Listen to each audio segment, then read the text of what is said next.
Buenas tardes para todos, bienvenidos a nuestro podcast Espacio Palabras y Viceversa. Somos Alejandrina y Claudia, bibliotecaria y psicopedagoga, integrantes del equipo del Instituto Superior 4087 de SADOP Santa Fe. Bueno, hola, ¿qué tal? ¿Cómo les va? Esperemos que estén todos y todas muy bien. Como dijo Claudia, yo tendría que ser Alejandrina. Vamos a dar inicio entonces a nuestro segundo podcast que hemos dado en llamar Espejito, Espejito, y ahora Claudia les va a decir por qué elegimos ese nombre. Bueno, este título queremos contarles que la intención es hacer en este encuentro una invitación a bucear hacia su interior, a través de preguntas que oficiarán como disparadores de nuestra temática. ¿Y cuál es nuestra temática? El porqué del quehacer docente. ¿Arrancamos? Bueno, aquí van nuestros disparadores. Para cada uno de ustedes, queridos docentes, oyentes, van las siguientes reflexiones. ¿Cómo llegaste a la docencia? ¿Cómo fue tu recorrido previo? ¿La docencia fue un deseo que te acompañó desde siempre? ¿Algo en tu historia personal te impulsó en esta dirección? ¿De qué imaginabas que se trataba la docencia de nivel inicial? ¿Cómo fueron tus primeros pasos en el hacer docente? ¿Qué es lo que te mueve de ese intercambio con los niños? ¿De qué manera te enriquece dicho intercambio? ¿Para qué haces lo que haces? ¿Cuáles crees que han sido hasta ahora los aprendizajes que te ha brindado la tarea? ¿Cuáles considerás que son los aportes que podés brindarle a los niños? ¿Qué se llevan de vos los niños? ¿Y las familias? ¿Qué te llevas vos de ese intercambio con los niños? ¿Los niños te dejan enseñanzas? ¿Y las familias? ¿Cuáles considerás que serían las aptitudes esenciales con las que todo docente debería contar? ¿Qué podés mejorar en tu quehacer diario? ¿Qué es lo que más te desafía de ser docente? ¿Qué le dirías a tu yo del pasado que dio sus primeros pasos en la docencia? ¿Qué le dirías a un estudiante avanzado? ¿Qué recuerdos conservás de tu paso por el jardín de infantes cuando eras una niña, un niño? ¿Cuáles son las mayores diferencias que encontrás entre los docentes que vos tuviste en tu recorrido personal y vos mismo? Seguramente contás con muchas memorias de esos tiempos. Te invitamos a compartirlas. O sea, como podrán escuchar, este capítulo nos conduce a muchísimas preguntas. De ahí la idea de graficarlo con el espejo. No son las mismas preguntas. Obviamente el tema de llamarlo espejito, espejito nos lleva directamente hacia el cuento de Blancanieves. Pero bueno, todas estas reflexiones, estas interrogantes que recién leía Claudia o decía, expresaba, no son las mismas preguntas que se haría la reina del cuento de Blancanieves, o no hay una única pregunta, es una pluralidad de interrogantes que nos convoca a revisar los deseos y la realidad que se atraviesa. Todos, Ale, interrogantes que tocan la fibra más íntima de cada uno de ustedes. Reflexiones que denotan la importancia de la emocionalidad. Y aquí vamos a hacer un parate, vamos a detenernos en el estado emocional y en el clima que generamos en el aula. Es tan importante, Ale, esto, porque ese estado emocional con el que llegamos a la salita es el que los niños reciben. Contagiamos nuestros estados emocionales. Y he aquí un gran desafío, porque implica mirar hacia adentro, reconocer cómo me siento, habilitar el sentimiento, el propio y el de los niños. Y muchas veces, como adultos, nos sentimos desbordados con nuestras propias emociones. Nos sentimos desconcertados, frustrados, tristes, sin causa aparente. Y no llegamos a entender ni cómo nos sentimos realmente, ni qué consiguió ponernos de ese humor. Entonces, querido docente, oyente que nos estás escuchando, te invitamos a reflexionar. ¿Qué te hace saltar la térmica? Si la escuela fuera una cancha de fútbol, ¿en qué áreas sentís vos que tu balance personal, emocional, pierde equilibrio? ¿Y con qué recursos contás para nivelar esos estados emocionales? Y esto es clave, Ale, porque hasta que no estoy emocionalmente balanceado, no puedo ser racional. Es así como decís vos, Clau, porque muchas veces se contrapone, digamos, se ponen en veredas opuestas la razón y la emoción, pero en realidad son componentes esenciales de nuestra naturaleza humana. Integrar estas dos dimensiones nos va a permitir responder de manera más completa, más consciente y efectiva a los desafíos que nos va presentando la vida. Y también es importante, creo, sumar a esta introspección, a esta constelación de preguntas, ese qué recordamos de nuestro paso por la escuela, que un poco vos ya lo dijiste en ese cúmulo de preguntas, que decía, ¿qué es lo que recordamos de nuestro paso por la escuela? ¿Nos gustaba ir, encontrarnos con nuestros compañeros? ¿Nos gustaba cómo nos enseñaban? ¿Cómo aprendíamos? ¿Qué tiempo necesitábamos para aprender cosas o para disfrutarlas, digamos, ya sea de manera individual o colectiva? Por eso insistimos en que llamamos espejito, espejito, porque es pararse frente a un espejo, nos da la devolución de una imagen, y en esa imagen hay mucha memoria, digamos, acá.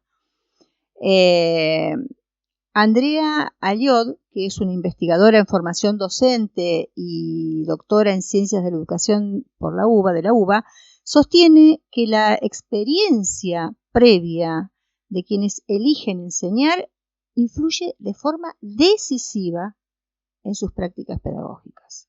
Decisiva. Por eso propone que los profesorados revisen críticamente esas vivencias para evitar idealizar, digamos, modelos escolares del pasado. Ella escribió un libro muy interesante respecto a esto que se llama La biografía escolar de los docentes. El título me encanta.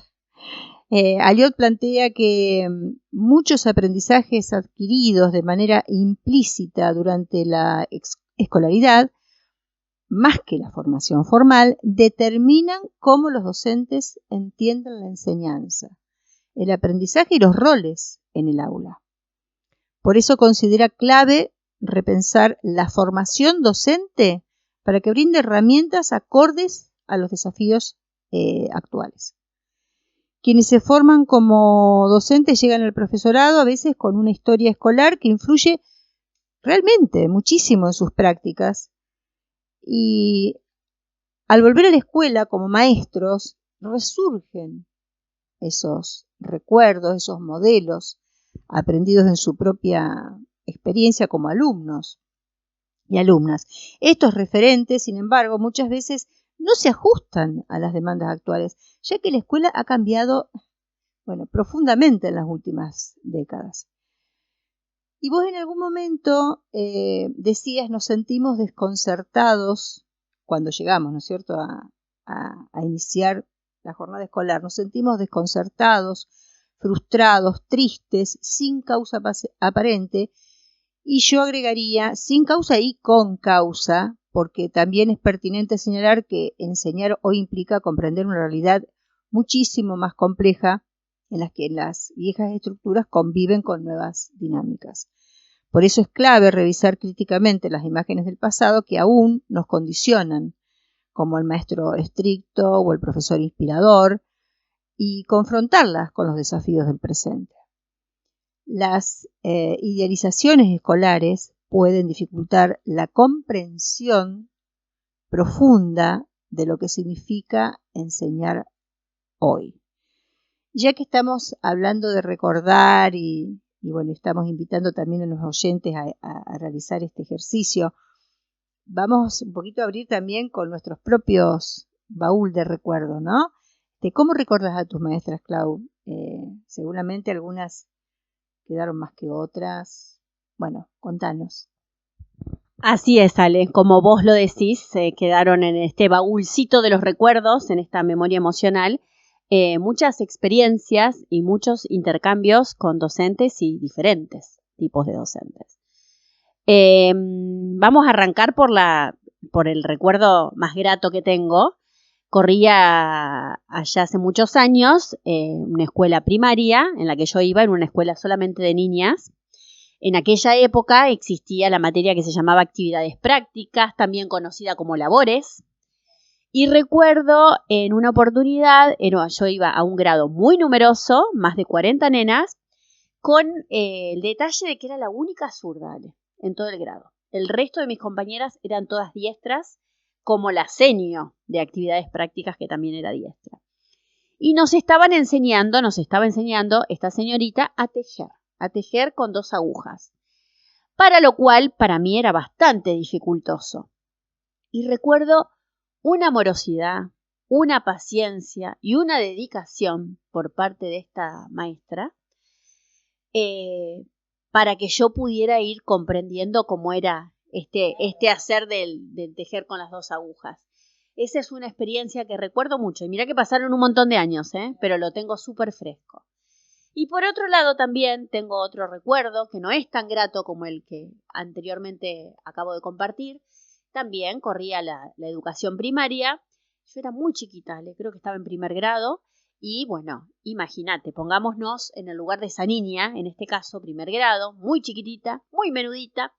Y tenía una señorita en dibujo que era muy alta. Ella era muy alta y a los ojos de un niño pequeño la veía más o menos como un gigante.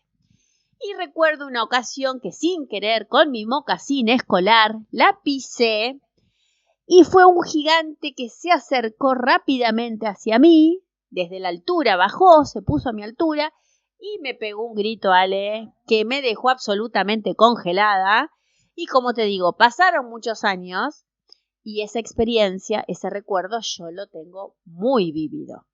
Y bueno, no fue de los recuerdos más lindos. Ahí no hubo como mucha amorosidad, mucha empatía. Yo te diría que todo lo contrario, y es como que para el resto del día me bloqueó bastante, porque me asustó mucho.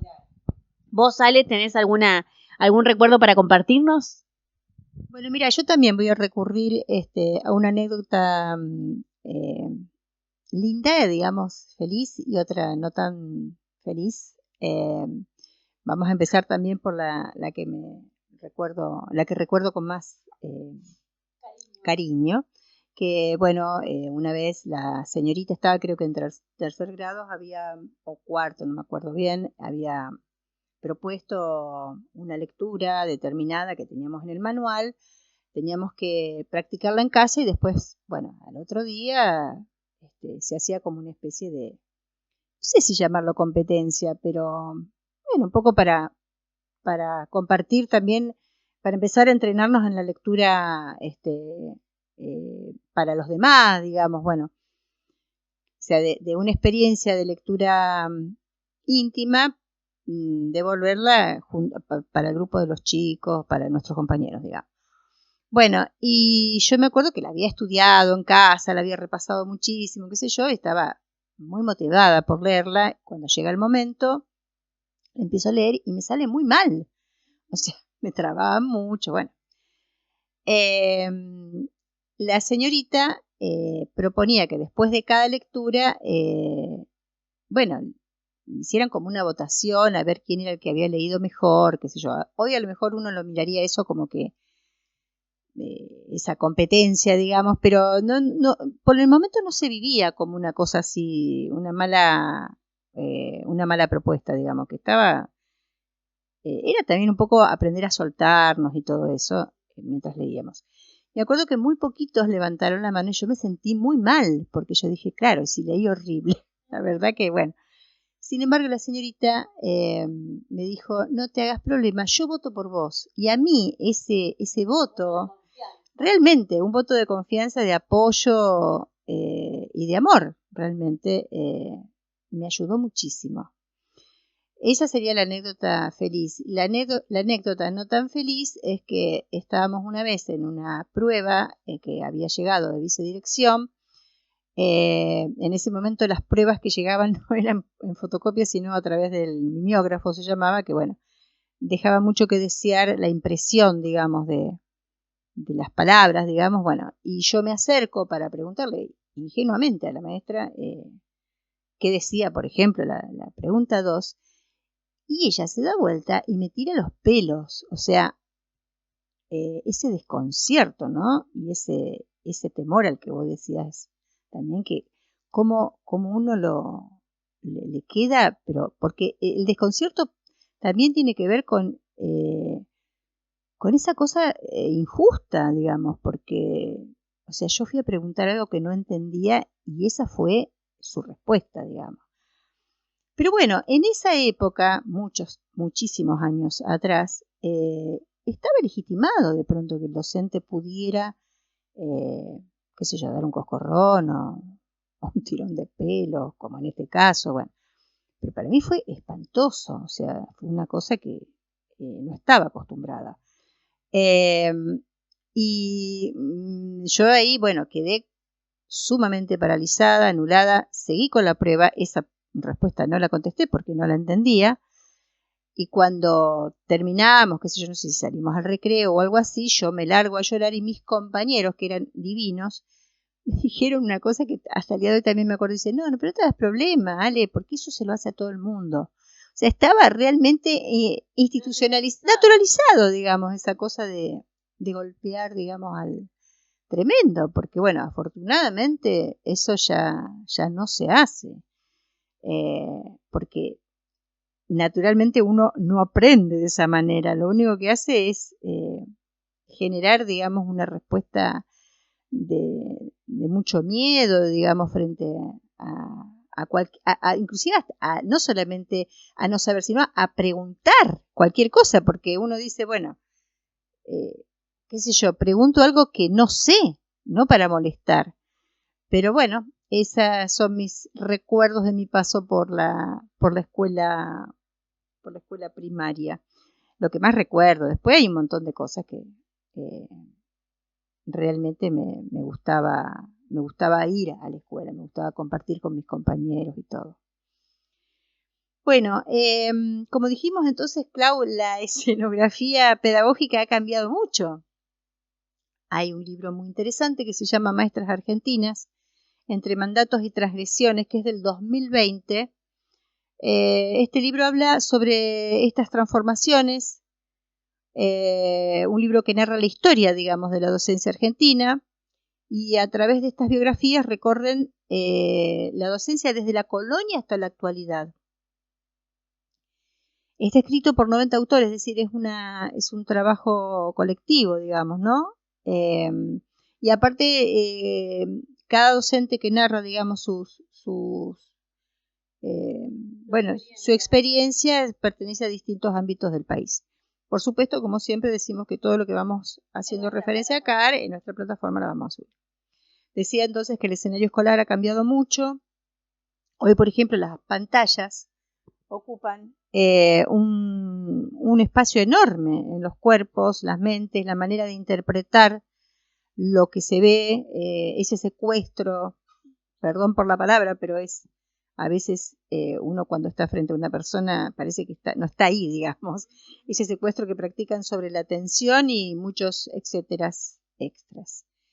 Y la docencia, como otras profesiones, ha cambiado, se ha vuelto más compleja, pero bueno, naturalmente esto no implica que el pasado fuera mejor, ni que sea posible volver a modelos antiguos, ni considerar tampoco el avance tecnológico como un enemigo. De hecho, recientemente, gracias a la tecnología, todas y todos pudimos observar, celebrar y quedarnos maravillados frente a la expedición hacia el fondo del mar argentino que compartió CONICET, que fue bellísimo. Bueno, decimos entonces que enseñar supone enfrentar nuevos desafíos en contextos exigentes, aunque a menudo falten herramientas y condiciones laborales adecuadas. Y retomando a Andrea Ayotte, en el libro mencionado que anteriormente, ella sostiene que la estructura escolar actual, originada en los siglos XVIII y XIX, sigue organizando el conocimiento de manera fragmentada, con docentes asignados por materia o grado, y que sin embargo las demandas actuales impulsan enfoques más integradores e interdisciplinarios, transversales, tal cual. Los docentes buscan superar estas limitaciones estructurales y adaptar sus prácticas, y en ocasiones es necesario modificar la organización escolar para facilitar propuestas pedagógicas que respondan a las necesidades de las nuevas generaciones. Es necesario, fomentar espacios de trabajo colaborativo entre docentes y para enriquecer justamente la enseñanza mediante el intercambio y la construcción conjunta. Ella resalta mucho esto, la construcción conjunta. Sin embargo, en muchas escuelas estos espacios son insuficientes o carecen de respaldo institucional. Muy grave.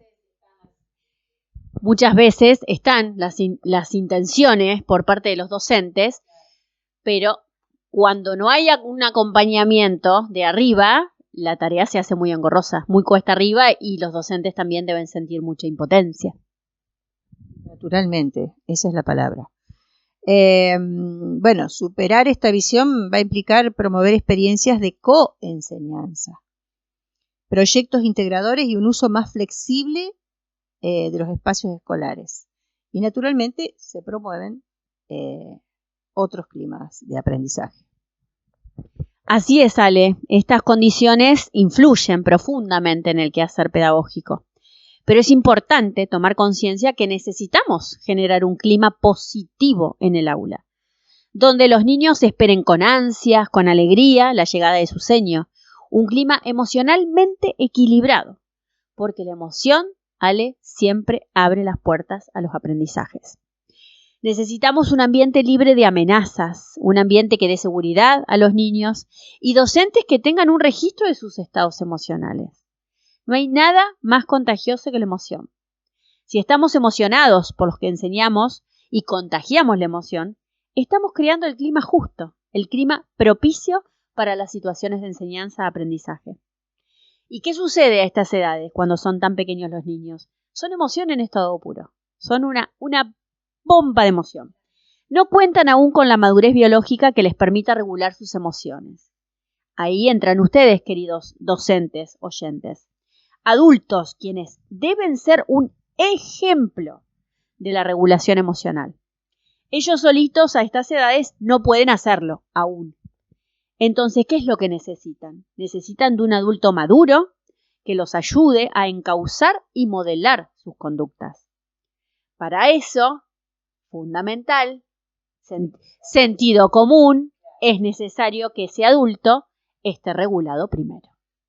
Y aquí le damos la bienvenida a la empatía, Ale, la cual definimos como la capacidad de ponerse en el lugar del otro. A diferencia de la simpatía en la que dos personas coinciden, en la empatía no hay coincidencia, pero sí hay entendimiento. Y dicha empatía puede utilizarse tanto para ayudar a un niño a calmarse cuando se siente desbordado, como para ayudarlo a aumentar su inteligencia emocional. En ambos casos, el hecho de ayudar a un niño con empatía va a ayudarlo a comprenderse y a conectar sus emociones con sus pensamientos. Lo que hoy mencionabas vos, Ale, anteriormente. Que no se genere, porque no existe esa dualidad entre emoción y pensamiento. Está todo súper vinculado. Entonces, a la hora de dar respuestas empáticas que conecten con los niños, es tan importante acertar su frecuencia emocional, su emoción, como la intensidad de dicha emoción. Porque no es lo mismo estar contento que estar alegre, que estar eufórico. No es lo mismo estar irritado que estar furioso, que estar... No es lo mismo.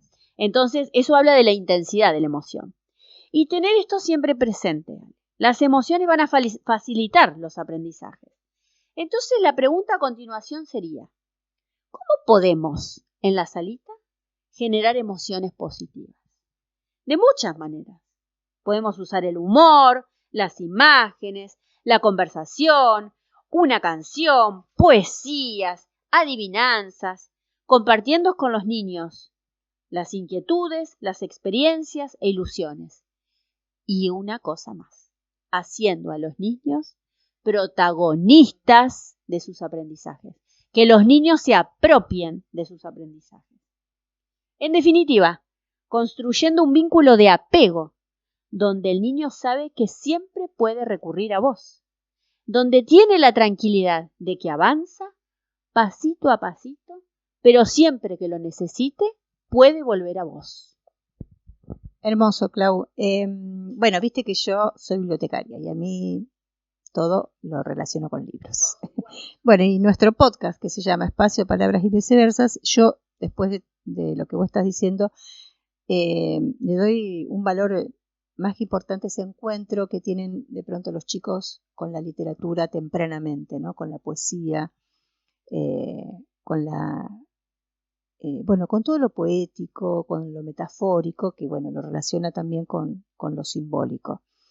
Y acá quiero resaltar el trabajo fundamental de los mediadores, que puede ser el propio docente, la bibliotecaria o él o la profesora de música, que son los que construyen puentes humanos, ¿no? Para habilitar posibilidades comunicacionales, o sea, la palabra.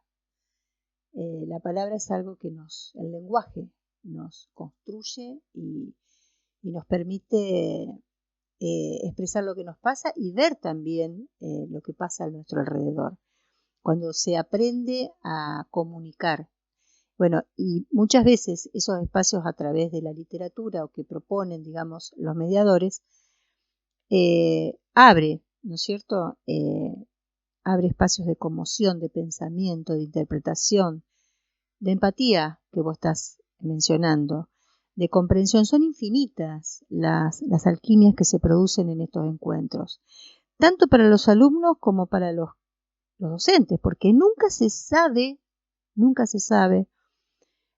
a dónde puede llevarnos la provocación emocional que se despierta o que nos despierta una lectura, una narración oral, una canción, una poesía. Inclusive cuando, por ejemplo, en mi experiencia como bibliotecaria, yo he leído muchas veces un mismo texto y las respuestas son siempre distintas. Y nuestra recepción de esas respuestas también nos provocan estados distintos. ¿Cuántas veces a través de textos leídos o cantados o escuchados se habla de lo que nos pasa y que no sabíamos cómo narrarlos, específicamente de parte de los niños, ¿no es cierto? De los chicos y las chicas que a veces no saben explicar qué es lo que les está pasando. A veces a través de un texto eso se revela, digamos, ¿no? Bueno, quiero compartir justamente un párrafo sobre el papel de los mediadores que pertenece a María Teresa Andrueto, que dice: hay que decir que en todas las épocas, pese a las limitaciones que se han impuesto a las modas y a los cambios en los programas, siempre hubo maestros que supieron transmitir a sus alumnos la pasión de leer. Durante las entrevistas que realizamos, estos jóvenes tan críticos hacia la escuela, entre frase y frase, evocaban a veces a un maestro que había sabido transmitirles su pasión, su curiosidad, su deseo de leer, de descubrir. Daoud, un muchacho al que ya he citado, bueno, naturalmente esto es un fragmento, ¿no? Establece la diferencia entre la institución, donde, dice él, hay profesionales que están allí para instruir a la gente, y lo que él llama la creación, donde hay gente que rebasa, que va más allá de sus funciones, de su trabajo, para aportar otra realidad, digamos, ¿no?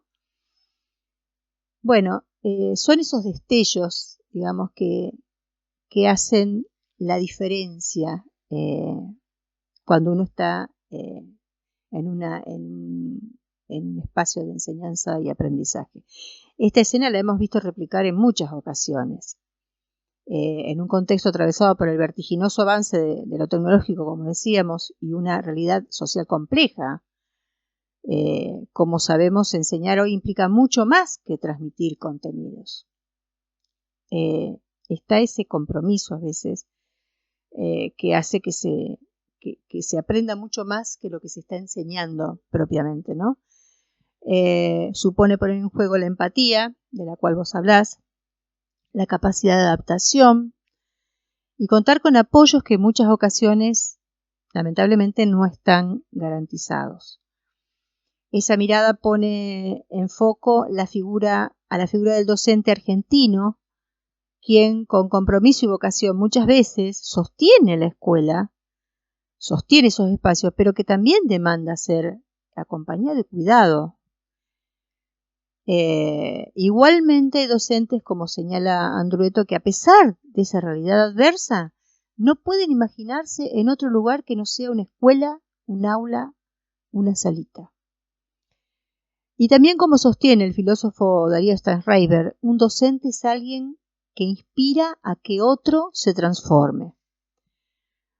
Bueno, Clau, ¿qué te parece si, ya que estamos... exactamente. Nuestra sección de recomendación de películas.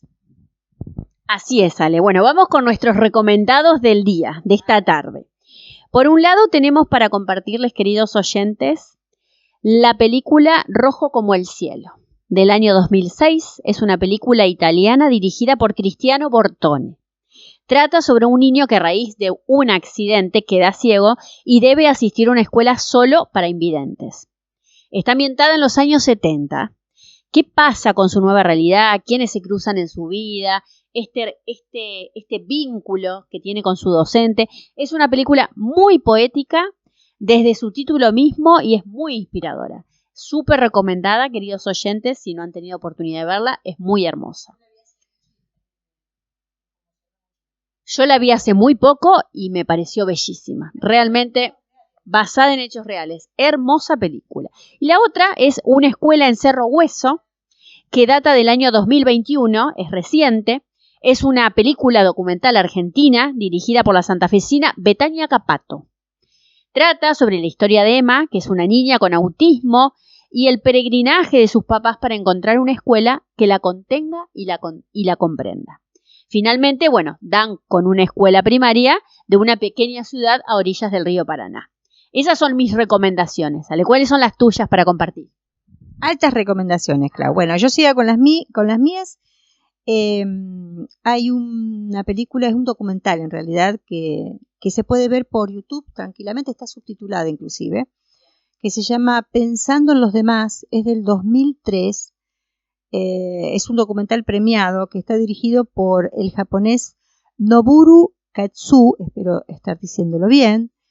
Dura nada más que 50 minutos y muestra cómo un profesor de primaria, Toshiro Kanamori, que es maestro de cuarto, se preocupa por lo que hablabas hoy justamente, por crear un ambiente de confianza en el que las emociones son las protagonistas.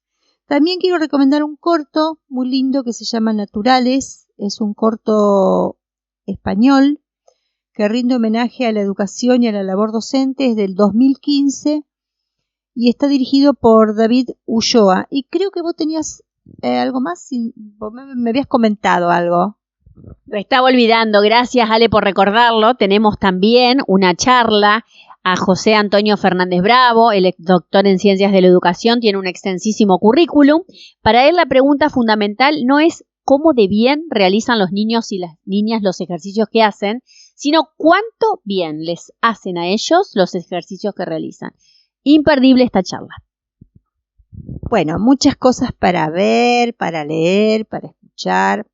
Bueno, para cerrar ya un poco, lo charlamos en el podcast anterior, pero bueno, insistimos que naturalmente se aprende mucho mejor cuando interviene el juego, que también insistimos no es potestad exclusiva de la infancia, sino que es algo que deberíamos jugar todo el tiempo los adultos también, ¿no?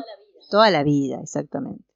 Bueno, la inspiración que promueve la transformación habría entonces que sumarle la invitación al juego, porque el juego en la infancia es mucho más que una simple forma de entretenerse, digamos. A través del juego ya sabemos que los nenes y las nenas recrean tanto lo que han vivido como lo que imaginan. Juegan con lo que se dice, con lo que no se dice, dan forma a mundos que muchas veces resultan incomprensibles para las personas adultas. Estos juegos expresan su creatividad, su capacidad de adaptación, su flexibilidad, su manera única de ver el mundo y su manera también de resolverlo. Se plantean unos desafíos que muchas veces se resuelven jugando o intentan resolverlo a través del juego. Juegan porque disfrutan haciéndolo, pero también porque es una necesidad fundamental para el desarrollo. Y bueno, yo sé, Clau, que vos tenés ahí un texto muy bonito, un fragmento hablando de juego, que es a modo de cierre, que ahora lo vas a hacer, que los vas a compartir, Clau. Decinos, ¿de qué se trata? Así es, Ale. Bueno, vamos a compartir un fragmento de La vida es juego, texto de Irene Vallejo. Ella es filóloga y escritora española, autora del maravilloso libro, El infinito en un junco,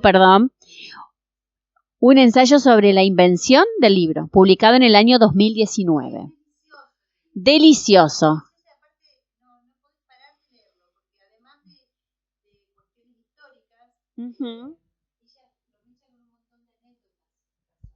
Muy bien. A no perderse esta lectura también recomendada por Alejandrina.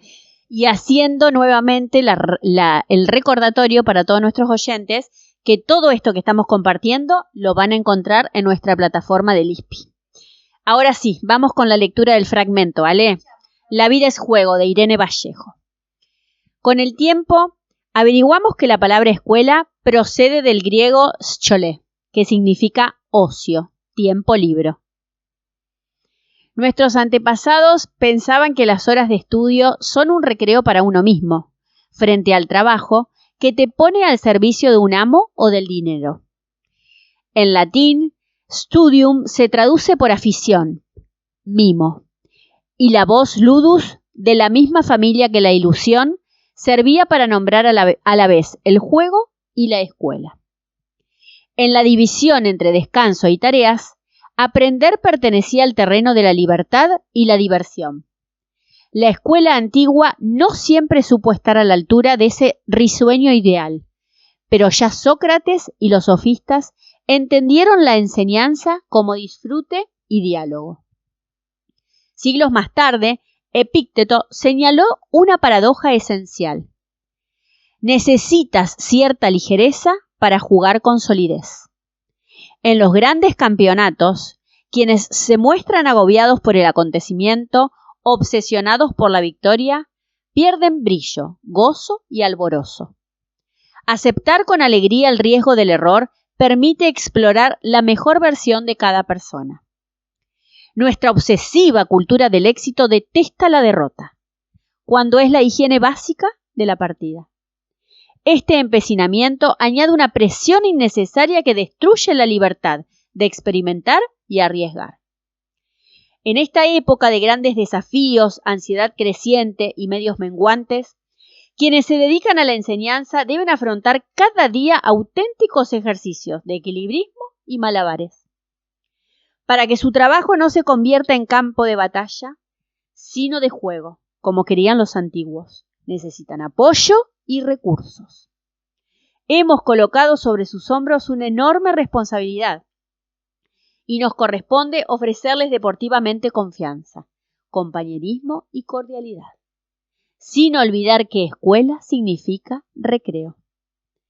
Se explica que jugar no es lo contrario de la seriedad, como muestra la concentración de los ajedrecistas. De hecho, implica un orden que lleva al mundo imperfecto y la vida confusa a una perfección provisional. La mínima desviación estropea todo el juego, le hace perder su sentido. Si se incumplen las reglas, se deshace el mundo imaginario. Desde tiempos inmemoriales, a todas las edades, buscamos pretextos lúdicos para poner a prueba nuestras habilidades en una atmósfera de concentración y reto, pero también de alegría y broma. Aprendemos más cuando el puro placer nos hace olvidar que estamos aprendiendo. Con suerte, conseguimos ser niños con los años. Tal vez solo deberíamos tomar en serio lo que nos haga sonreír. Hermoso, Clau. Gracias, Irene, también por escribir este hermoso escrito, este hermoso texto. Bueno, y así nos despedimos. Hasta nuestro próximo capítulo. Esperemos que lo hayan disfrutado tanto como nosotras y nos encontramos dentro de un tiempito. Capaz. Bueno, feliz jornada. Adiós. Feliz jornada, recordando todas nuestras recomendaciones y también haciendo la invitación, así como con Ale compartimos nuestros recuerdos, nuestras memorias de la infancia y nuestro paso por la escuela. Los invitamos a ustedes, si tienen anécdotas que quieran compartir con nosotros, somos todos oídos y ojos para leerlos y oídos para escucharlos. Que tengan una hermosa jornada.